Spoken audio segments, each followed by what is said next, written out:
all the perks of premium travel at a great price? Choose Premium Economy. Did you know that Qantas offers Premium Economy on international flights? It's finally here, the new Emirates Premium Economy. In today's video, we're examining the origins of premium economy cabins, how it works for airlines, and how it's flourished into the enormous success story it is today.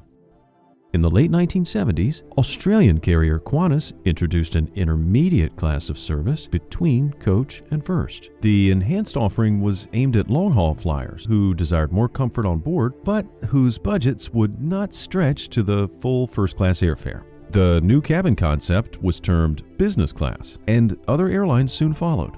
British Airways, TWA, and Pan Am emulated the idea on their own fleets soon afterward. The introduction of premium economy came around in a comparable way to that of business class. Airlines saw a market where a certain number of economy passengers were willing to pay a little more for added comfort on long-haul flights, but were unwilling or unable to pay for business class. In 1991, Taiwanese carrier EVA Air introduced a revolutionary new class of travel on board its Boeing 747-400 fleet. The new service was initially branded as Evergreen Class, before later adopting a more descriptive name, Premium Economy. The introduction of an enhanced economy class product quickly caught the attention of other airlines around the world, and Virgin Atlantic soon followed with what it called mid-class. This would be rebranded to Premium Economy in 1994. It offered larger seats in a separate cabin, but maintained the same meal service as its economy cabin. However, passengers in mid-class had their own check-in desks at the airport, plus a welcome drink after boarding.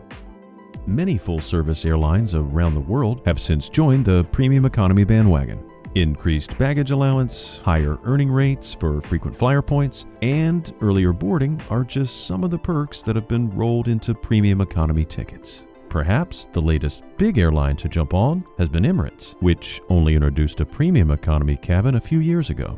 Found on board the airline's Airbus A380s, Emirates Premium Economy features larger seats, more legroom, and larger seatback entertainment screens. The upgraded in-flight meals are also served on china tableware with stainless steel cutlery wrapped in linen.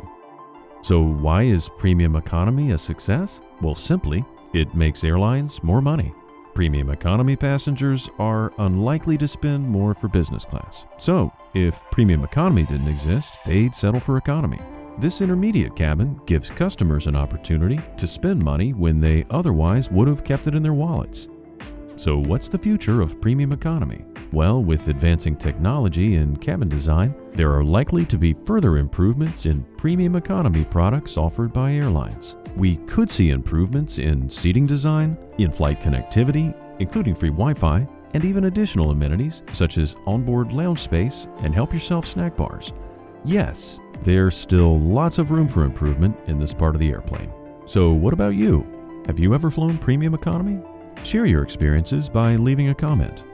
Aerotime is a global, multi-channel, digital, and professional hub, providing news, events, and advisory services to the aviation world. Be sure to subscribe to our newly relaunched YouTube channel and follow us on social media to get the latest aviation news.